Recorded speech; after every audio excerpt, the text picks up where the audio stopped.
Welcome back, everyone, to another podcast, The Country's Boys Life, with me and Michael.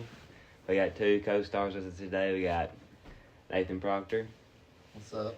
And we got John Burdine. Hello. And we're just going to be telling y'all some good stories. So It's going to be a good time, so stick Buckle around up. for the end.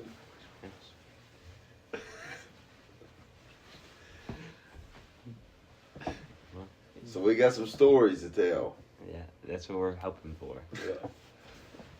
I've got how about maybe I'm trying to think. I can remember a mule story or two that might be worth telling. I know me and Brother Jonathan and Jason and Brother Lionel went up to Sedalia, Missouri and bought we were going to a mule sale. And I remember I bought this halflinger mule, and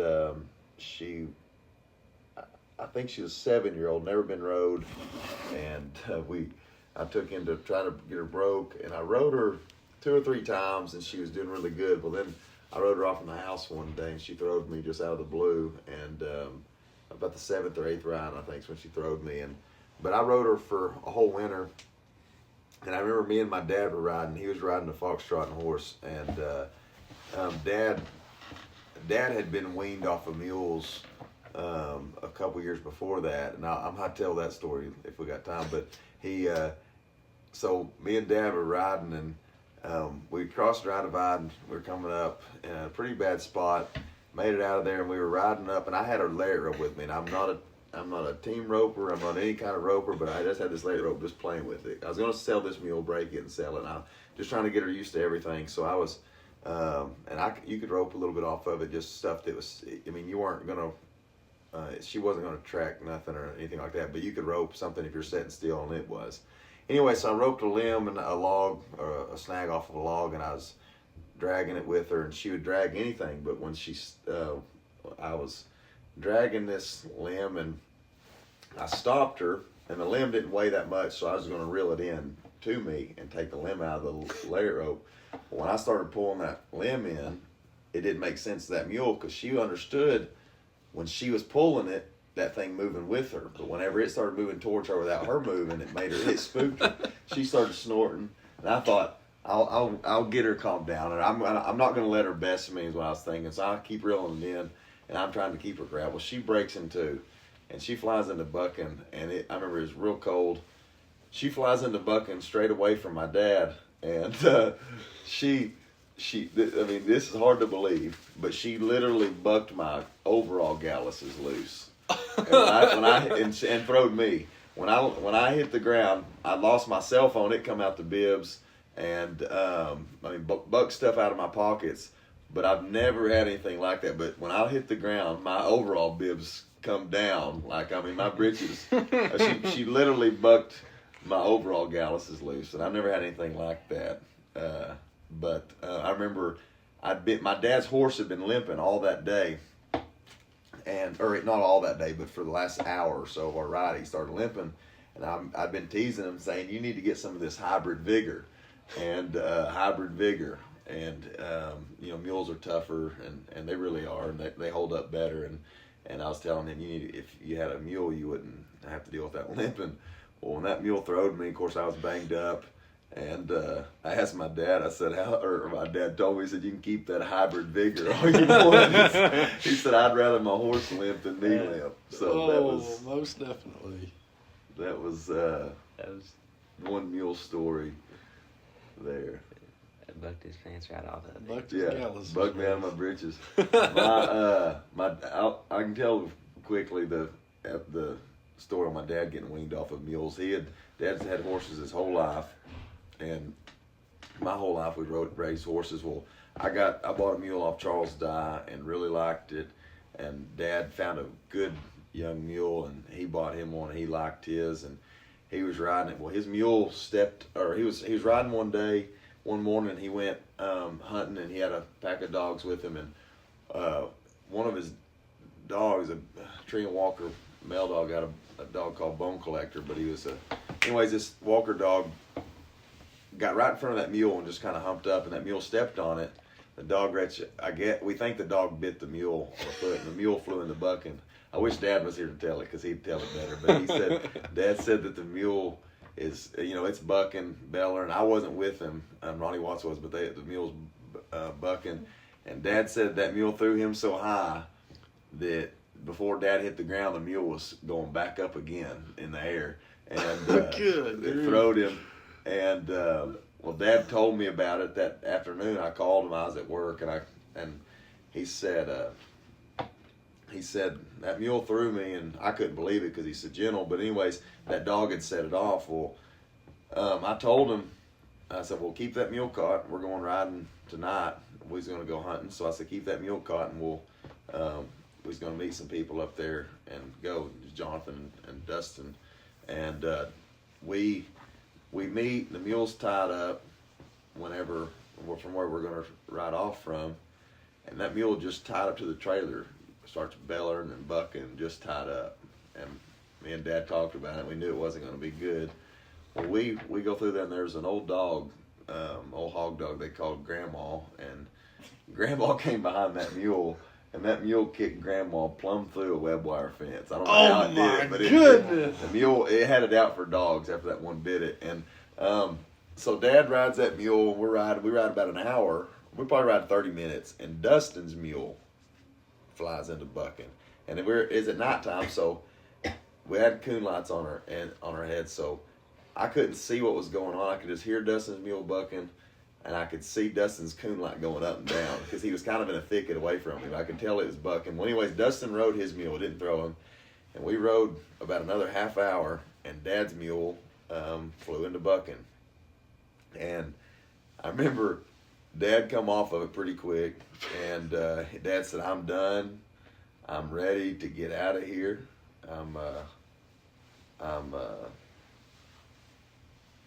Let me see. He was wanting to dispatch his mule because he was pretty disappointed in the whole experience. So Dad's mad. They talked him out of harming the mule in any way, and I remember Dustin. He was trying to get Dad. Dad was wanting to be done. He's wanting to go to the house, and Dustin was trying to get Dad to go on hunting. And Dustin, he said, and I remember Dustin's mule just had put on a pretty good rodeo 30 minutes before that. And Dad, we're riding, and Dad's give it up. He said, I'm going to the house. And Dustin said, no, let's go on hunting. Let's go on hunting. And Dustin finally said, I'll ride your mule for you. And Dad said, well, listen, you can ride my mule all you want to, but I ain't getting on your idiot either. So that was whenever Dad had like 5 or 6 mules, and I think he didn't have a mule on his place in like a week's time. So is that why he only rides horses now? Yeah, he don't fool with mules. Wow. I don't know. He's again them. But that's just a few mule stories. I always wondered why he only rode horses. Yeah. Because you've got mules. I've had them, but I don't know. Mules I don't know. A lot of times they turn out a lot better and a lot tougher. Best thing I can tell about them is you can do a lot of hard riding and work them hard and feed them less, and they're going to do better than a horse most of the time. But I don't know. I don't know much about many of them, but just about anybody that I've ever talked to about boys says that he can make a horse go a lot more places than a mule will. yeah, Dad. I mean, that's another thing. Dad will ride them. We'll ride a horse anywhere you want to go or anywhere. But the biggest thing I can tell is like if I keep my horse or whatever I'm riding mostly in just a rock pile and don't feed it just hay mostly and a little bit of grain. And mules are easier to keep fat than horses are. And that's about the biggest bonus. They're just cheaper to maintain. But I heard that one time Kayla and Teddy and them, they went riding with boys, and they said that they the trail had kind of got overgrown a little bit, and I guess boys carry some pruners or a saw or something on his saddle. So they said that Kayla said we just riding behind him, and when we figured he knew where he was going, he said he's just up there just trimming away. I mean, just whacking limbs off, just riding through the woods. He said we get probably 2 or 3 miles from where we had veered off the trail. And he said, boys turned around and looked and was like, I ain't never been here before. I don't know where I'm at. And then so Caleb was like, well, we rode 2.5 miles. And they said, well, at least we got a nice clear trail to get back to the old trail. But I was like, golly. Yeah, that's Dad. Another story me and Nathan was talking about was some coon hunting stories. And I guess, Nathan, you want to tell the one about the... I can tell the one about the skunk, I guess. All right. You can tell the one about the foot. About the aliens? Oh, yeah. We can tell the skunk one. You tell the one about the aliens first. Okay. So me and Nathan and my brother and Jake Riley were hunting over what we called the Big A, over near Rock Holler. And I remember me and Nathan, like I said, we didn't have a driver's license. We might have at this time. I don't think we did, but we would go hunting. We'd just find somebody that would either drive us or we'd walk from the house. Well, that night my brother was with us, so I figured he was driving. But anyways, we got over at the Big A, and I remember somehow, I don't know, it was a real dark night, and we were over there, dogs were trailing, and it had been raining, and I think it was springtime, or it was a warmer time. It was starting to get warm a little bit. It wasn't the coldest time of the year, and we just wanted to be coon hunting, so we hunting just about any type of weather. It didn't matter if it's summer or leaves are on or whatever, but we was hunting. And I remember we had our lights off, and we turned them on, and there in the middle of it, we were standing in a county road, and it was chip and sealed. In the middle of that chip and sealed road, it looked like a half of a footprint, like just the toe. Just the toe and the ball of your foot almost. What in the world? And it was wet there, and it just tracks would be right there, and that when we turn the light on. So I think Nathan thought that I caught him, but I didn't. But anyways, he let me in on it somehow, and we messed with my brother and Jake for a little while, and it was Nathan. He went coon hunting with us we all hunted together, but that night. But Nathan had, whenever I guess we picked him up at his house or he met us, he just had on a pair of rubber boots. He just slipped on and didn't even have socks on. I don't know how tough a person has to be to go hunting in Rock Holler without any socks on. And rubber boots. And this is the best part. Them rubber boots leaked they had a big old gash in the side of them. So they weren't even good for keeping your feet dry. But so Nathan got his feet wet in there, and his toes in there sloshing around, so he had a wet foot ready at any moment he wanted to slip it out of them rubber boots. He could make a crazy track. So you can imagine, even if it would have been the whole foot, we would have all been weirded out. Why is there a barefooted ghost running around here making tracks? But it wasn't even the whole foot. It was just right at the, I don't know what you call that. It's the opposite of the heel, out there, the ball of your foot or whatever, and the toes. So finally, like I said, Nathan, I think, thought I caught him. So he let me in on it. And I'd lure Jake and Russell down a way, and from Nathan, we were looking for tracks, and then Nathan started making tracks out in the dark, so their lights weren't on them. Well, finally, I think we let them in on the secret. Well, I don't know if we treated coon or not, I can't remember, but we drove to another spot over on Gunner Mountain, and we turned loose.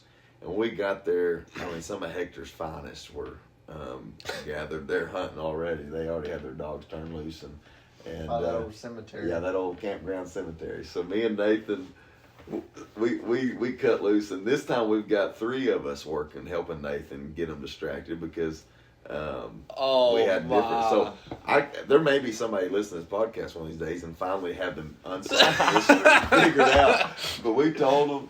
Nathan.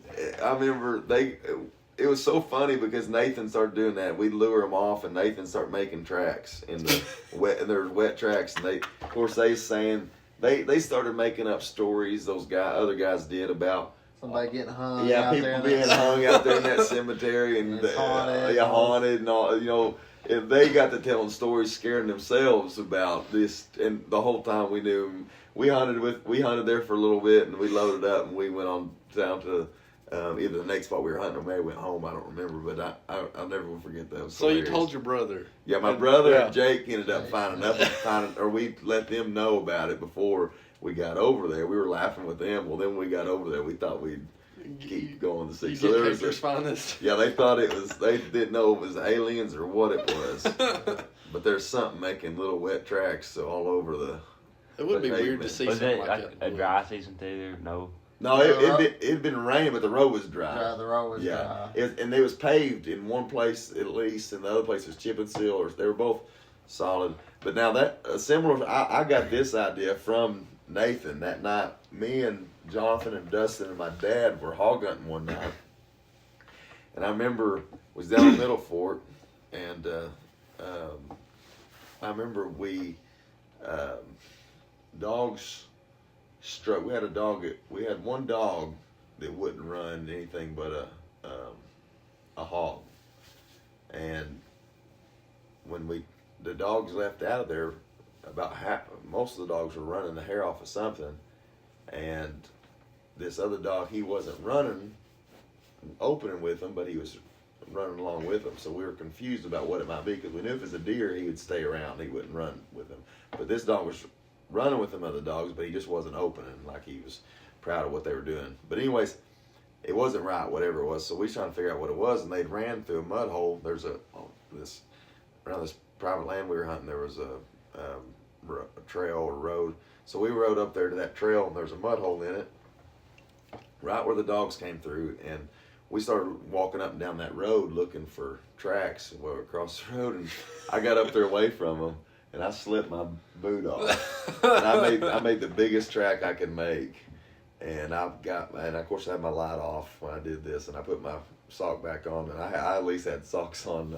I wasn't as tough as Nathan, but I put my boot back on, and I hollered for him, and I said, "Guys, we found it. I've got it, found what it is." And Jonathan and Dustin, when they got up there, I had the light shining on it. You know, it's hard if it's dark. It's kind of hard to make out a track with a light shining on it. Just the kind of glares or the reflections aren't good. But I remember they both, as soon as they looked at it, they both. I think they were confused for just a minute, but it didn't take them long to figure it out when I got tickled about it. But I remember it looked like we was running a Sasquatch. Looked like you had Bigfoot. You know, A Sasquatch. Skunk story. You want to hear the skunk story? yeah, tell us, skunk. So we were probably about the same age. We was in high school. I think we could drive then, Yeah. so we were probably 16 or so. And we've been trying to trap coons. And we had permission to trap around this guy's chicken houses. Yeah. And we just had a bunch of live traps and stuff. So we were trying to catch coons live, train our dogs with and stuff. Yeah.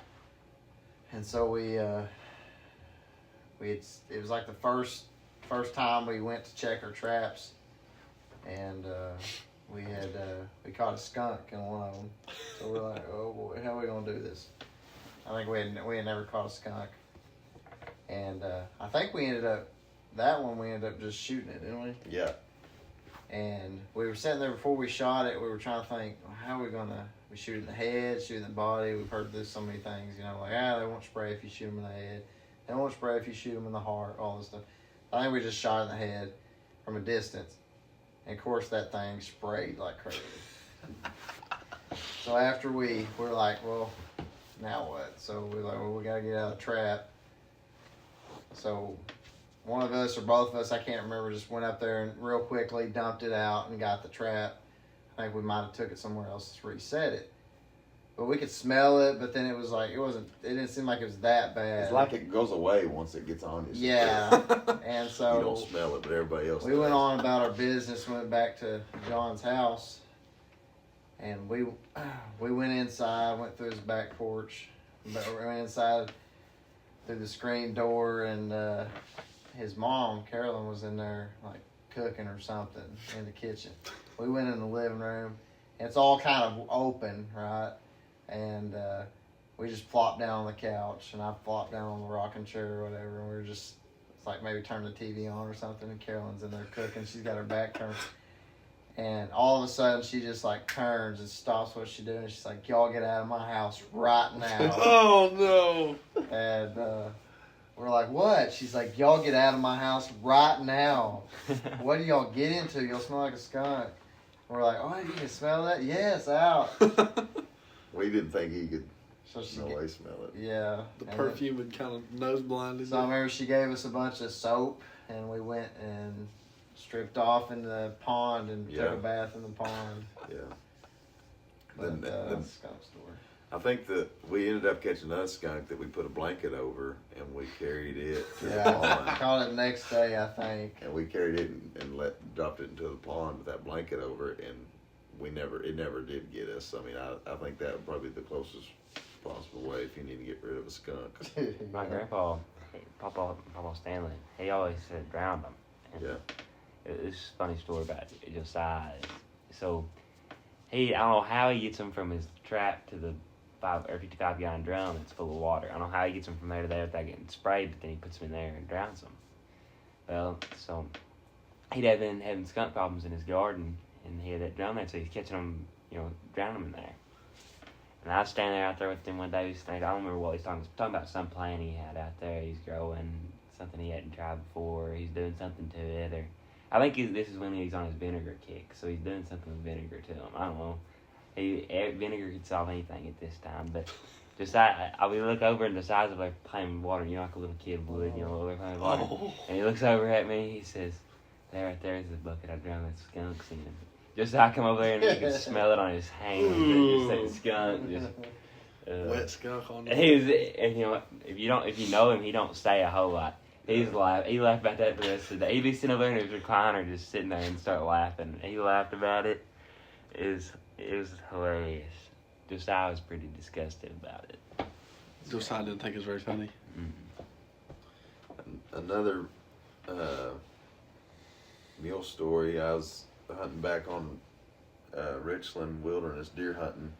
Me and my dad, and we was hunting about a mile apart. And no, we were closer than that. We were probably half a mile apart this day. But we're back about 7 miles into a wilderness area you got to ride or walk into. So we were riding horses in there, and I was riding a mule I called Aunt Freddie, and a big old mule. She's 16 and a half hands tall, just a little bit over 16 and a half hands tall, and a big old red mule. And she was doing excellent, and just a good mule, and I've been riding her a bunch, and I rode her way back in there and was hunting, and a decent 8-point come by, just in Arkansas, where you just come in through there cruising, and a good Arkansas mountain buck, and he's 70 inches wide, and he had pretty heavy horns, and he not good brow tines, but he came through there and I killed him, and whenever I got him killed, I went down there, loaded him on that mule, and I don't know, I guess I was pretty excited, but I was able to get him on that mule. I kind of got her downhill from him, and I drug him up over a saddle and got him hooked to her. I skinned their rib cage kind of back a little bit and poke a hole in the side, and I'll hang that over the saddle horn. So that's where I had him tied. And I ride up to my dad where he's at. He's still in his tree stand, and he was tickled to death about that buck and that mule, how it was doing. And we were both pretty pumped up about it. And Dad said, you need to tie that deer's, you need to tie its horns, its head up, solid, so it's not flopping around. I said, no, that's all right. And I think I was kind of priding myself on the fact that I didn't need any ropes because of that way. It is a good way to tie them, or you don't really have them at the time. You just cut that side, you skin that hair back, and then poke a hole through that hide, and that once you get that around the saddle horn, I mean that the deer's hooked. So I was pretty proud of the fact that you didn't need any ropes or anything. Well, that deer's head got to flopping around just like my dad had told me. You need to be careful. And we come around a hickory tree. It's about as big as it was about like your leg, your thigh, just a good solid hickory. It wasn't going to budge. And I come around there, and that deer's horns had gotten into the side of that mule a little bit, and when she rubbed up against that hickory, that deer gouged her, and it didn't just gouge her a little bit. After the whole rodeo happened, I looked, and there was 3 holes where her main beams, G2 and G3, go into it. So where it went into, it punctured her, and I mean, she's bleeding, and it wasn't like it was just barely a little nudge she got gouged, and she flew into bucking, and I mean, all 16 and a half hands was bucking. It was like she was bucking hard, and I remember I knew I couldn't ride her. I had a shotgun in my hand, and I had my 270 in the scabbard, and I just knew there was no way I was going to be able to ride this mule. And one time when she was jumped, I come up out of the seat, and I didn't have a hold of anything to do with the saddle. I'd let go of the stirrups and everything. So I hit the ground I land pretty good. She rides off. I catch her and I correct her, and she throwed the deer off too. But I correct her. I tied her up and got onto her for it, which, like I said, I mean, you couldn't fault her for it, but it ruined that mule. She would, if anything gouged her from then on, she bucked with me on 2 or 3 other things that gouged her after that. I mean, it's so easy to ruin a good mule on something like that, being careless. But she threw me, and I got on her. I got back on her that day and rode her the rest of the way out of there, hauling that deer out. And Nathan came and took pictures of that deer for me after I got back. But I noticed there was something wrong with my saddle. When I got back, I realized that her bucking with that deer on the horn like that, she broke the tree of my saddle. She bucking so hard, she broke the tree of the saddle and ruined that saddle. But she was getting with it. And I'm trying to think. Yeah, that was another mule rodeo. I was setting that same stand on a different mule, and I rode a different mule in there hunting and had it tied up. And I think this is the first deer I ever killed out of that stand. And I was sitting there, and this is I think a 7-point, and come through there, and he was, this deer wasn't probably 14 inches wide, but I was tickled. But anyways, before I killed that deer, I'm sitting there in the stand, got my mule tied up, and I'm, you know how you go through, you're excited. You think any minute just the big buck's gonna come through there. It's prime time. It's right after daylight, and then little by little you get bored, more bored. Well, I was at the stage of I was very bored, and I was starting to I was ready to go to the house, and but it's probably, I don't know, it's later in the morning, and I see a limb, a treetop moving back and forth just right under the break of a hill, and I realized it the way it was moving is there's a buck down there horning a bush. So I get pumped up. Then of course I'm over all my board spell, and I'm pumped up. I'm just expecting to see this deer any second, because the way the bush was moving, and I thought that deer's just barely out of sight. And I'm fired up, and he's horning that bush, and it's moving.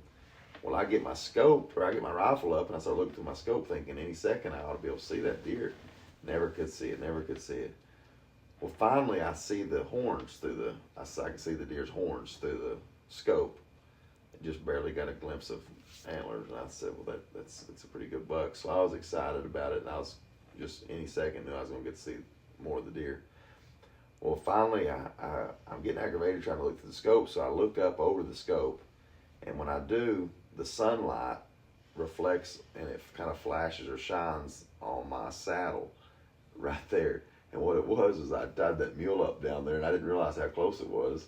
And that mule was that mule was jerking around, tied up to that tree. The treetop. There's no buck anywhere around. I just got excited over that treetop moving, got fired up, and then them horns never existed. You don't know what they were? That just never existed. I was just excited, and I don't know how I would have felt carrying my saddle out of there if I'd have shot that mule. But I was pretty. I would have bet the farm it was a buck deer down there, but it wasn't. Turned out it was my mule. But you killed one that day? I did though? kill one right after that. Yeah. Just probably a half hour after that, I did kill. She might have called in for you. Yeah, maybe he did. That was that mule's name was Uncle John. I had Uncle John and Aunt Freddie. Aunt Freddie and Uncle John. But yeah, that's. I've got a coon hunting story that would probably well it'll make more sense if a person's ever been involved in competition hunts, and it was I'm gonna say it was around 2010, I think. I had a good friend moved. Well, I didn't know the guy, but he moved as a guy moved from Indiana, and we started coon hunting together. He didn't have a place to keep his dog because he lived in an apartment. His name was Justin Jones, but we called him Indiana Jones because he's from Indiana, and his last name was Jones. So we called him Indiana Jones. But he'd come coon hunting, and whenever he'd come coon hunting with me, so he kept his dog at my house all the time, and we worked together. Eventually, we worked together, and we'd come home from work, and he'd come out to the house to go coon hunt. And Tasha would cook us supper, and we'd go coon hunt. So me and Indiana Jones, we coon hunted together all the time. He was the best hand I've ever seen to skin a coon, and which fur's a big deal up, north and where he was from. He put up a lot of fur, but he was the best hand. I've been coon hunting with him on Piney Bay before, over what we called Hickey Town, and shoot a coon out, and Indiana Jones have that coon skint and throw it on the ground, and I could see its rib cage expanding and contrasting from it still breathing. Oh my goodness! And I told him that. I said, that coon's still breathing, and he said we can treat again next time. Oh my goodness! I've never seen anybody that is that good of it. I mean, obviously the coon was not trying to fight him or anything like that. We thought the coon was dead, but he had that thing skinned so fast. He was just a good hand at skinning coon. But me and Indiana Jones were hunting together, and when he moved here, he had an old dog called Jack, and Jack wasn't worth a quarter. I mean, he was counterfeit. Justin thought he was a good dog, and he performed a lot better in Indiana. When he got down here, it was just kind of rough, and the first night he took him, I think he ended up having to take him to the veterinarian and get him on like an IV or something because the dog nearly died because of the Arkansas humidity. But so Justin had this old dog called Jack. I had a dog called Knot, and I'd raised her out of a male dog I had, and called Spot. And anyways, Knot had broke her leg, and I've never had a dog catch as many coons on the ground trailing them as she did. She caught, I don't know how many coons, but she was a track driving, really fast trail dog. Anyway, she'd run a track. Well, she broke her leg, and she looked terrible, her front leg. But anyway, so I hunted her quite a bit there for a little while, and I ended up letting a guy have my part of her. But anyways, she was a nice dog. Well, me and Justin drew out together in a hunt that was actually a memorial hunt for my brother-in-law. My brother-in-law had passed away, I think that summer before or something like that, coon hunting, and he drowned in a coon hunt. And so we were hunting, me and Justin were hunting in the Clint Parks Memorial Hunt, and there was 2 dog boxes given away, I think for the King of Hunt and Queen of Hunt or something, I can't remember, but there was at least a dog box or 2 to be won at this hunt. They were really nice dog boxes, and so everybody had their eyes set on them, and me and Justin drew out together, and we drew 2 other guys. I don't remember one of them's name. One of them I do remember, but one of the other guys was judging the casts. And if you're familiar with competition hunting, you understand what that means. And a judge a judge is really just another voting member who keeps score. It's not like that. Now, if it's a hunting judge, if it's a non-hunting judge, what they say is pretty much the law. But if it's a hunting judge, that just means that they're a scorekeeper that is another voting member. So this other guy was judging the cast, and me and Indiana, and we turned loose. I don't remember what all happened. I remember Justin gets struck and treed, and if you understand competition on this will make more sense, but he gets struck and treed, I think it's first strike, first tree on this, right off the bat, right out of the gate. And these other guys get treed in there somewhere after that. But they're all treed together on the same. We're walking in there. When we're walking in there, we see that they're up two different little bushes, and they're probably not 15 foot or 20 foot tall, these two trees. And one dog, Justin's dog's treed, old Jack's treed up one of them, and this other guy's dog's treed up another one. Well, when I was walking in there, I seen a coon on the not the tree Jack's in, not the tree that the other dog's in that touches Jack's tree, but on the other side of the other dog's tree, there's another tree that touches its tree, and it has a coon in it. I seen it when I was walking in there. So we're walking in there. I said, well, first thing we need to do is, and I'm not judging, but I'm just telling them, this is the best thing for everybody, is we need to figure out how are we going to score these trees. Do we score them together as one tree? Because the two trees the dogs are treed on touch. So since they touch, you can score them as one tree because they touch together. And I said, or are we going to score them separate? Well, everybody, including the judge, wanted to score them together. The reason he wanted to score them together was because they thought they were going to be slick trees or minus trees, because they were little bushes. They didn't look like they had nothing in them. So he wanted to score them together so that so he would get less points, because that Justin has first, he would have second. But if you split them and score them separate trees, they both advance up to first trees. So you're getting more points. So if they're empty, you're getting more minus points. So anyways, they said, let's score them together. I said, all right, that's what I knew needed to be done for Justin's sake. Yeah. So I said, they're shining. And I said, looky here, there's a coon over here sitting in this tree. And it wasn't in the tree either of the dogs was in, but it was in the tree right next to him, and they grew together. It was, the coons could cross. I mean, it was a legal tree to score. So then, of course, the judge said, the judge whose dog was closer to the coon said, now how are we going to score these? And I said, we done decided. We're going to score them together. See, if I would have just let, if he would have decided in the moment, which one. But anyways, we scored them together. So Justin gets like first and first. He's got like 200 plus points or 225 plus points off this tree. Well, we turn loose, and I end up, my dog catches a coon on the ground during timeout or something. We waste a lot of time, and the hunt's running out. We turn loose again, and I remember old Jack rolls up tree again, up a little old, tree about as big around as your leg, but it runs into a great big hickory, and we're shining that tree that grows, and it's not very big, and when we're shining, I can see a coon in the big hickory that his tree runs into.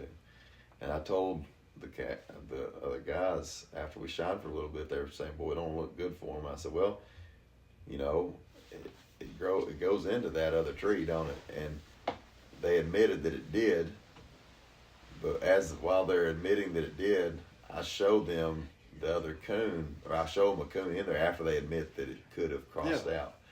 But it was funny because in both of those trees, if I would have walked in there and showed them the coon first thing, they would have disagreed that it was possible for a coon to be in that tree from the tree the dogs treed on. But since there wasn't a coon in it that they could see, they were up for options. Yeah, it's possible. They were okay with the possibility, and they would, it's possible. Because if it's just a circle tree, it's not going to hurt them or help them or whatever. But they had to be persuaded to agree about the possibility of that coon crossing before they actually seen the coon. Otherwise, they would never agree to it. And it's just funny to me to see how people are persuaded one way or the other based on that coon. But anyway, Justin ended up winning that dog box, and in one of the dog boxes, and it was as legitimate as anything. I mean, his dog. Do I think his dog treated those coons? No, I think he treated at those coons, but I don't think he treated them. I think he done a terrible job at it, but it was close enough to win a dog box because he did have. I mean, those trees all were scoreable because they grew together, but I don't think the majority of the castle would have voted to have scored them the way we did if they would have seen the coon, and because they would have seen the outcome of the hunt. And who did you say is the guy from Indiana Jones? Yeah, me and him and two other guys that are in the cast. I only know one of them. One of them I didn't remember who he was. A guy from Hot Springs, I believe, but I had a lot of fun chasing those hunts and hunting with Indiana Jones. I heard, I think it was Dustin or Jess or something like that, and I was saying an old boy that Dad was working with Dad and them on Thursdays and Fridays. He had a big, nice aluminum dog box, storage box in it, everything. One morning on the way to work, I guess it just flew out of the bed of his truck, caught wind. Oh no! Said that thing was crumbled up and a little dog. They can come out of there.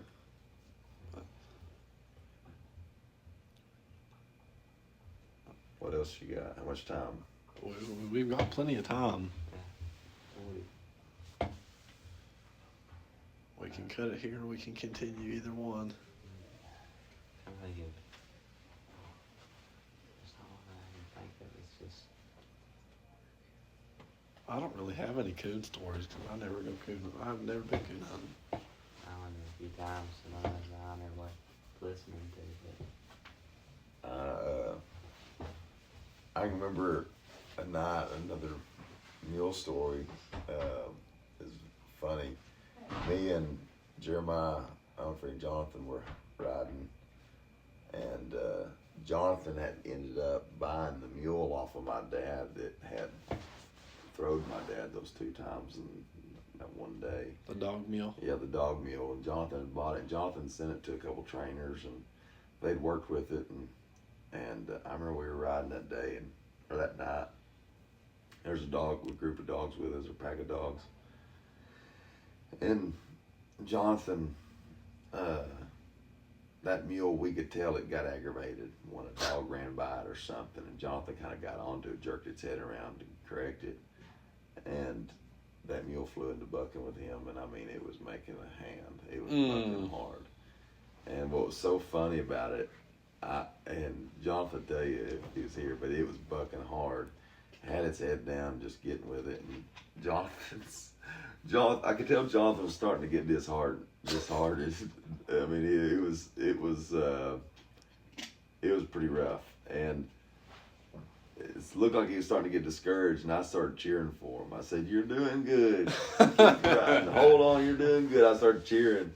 And I mean, he settled in there and he rode that mule till it quit bucking. I mean, he did, but he's bronc riding. Yeah, he was doing it, but he just needed a little bit of cheering. I laughed over that. Yeah. But that mule ended up being sold to a guy somewhere up in the north United States, I believe. Really? I believe in even I can't remember.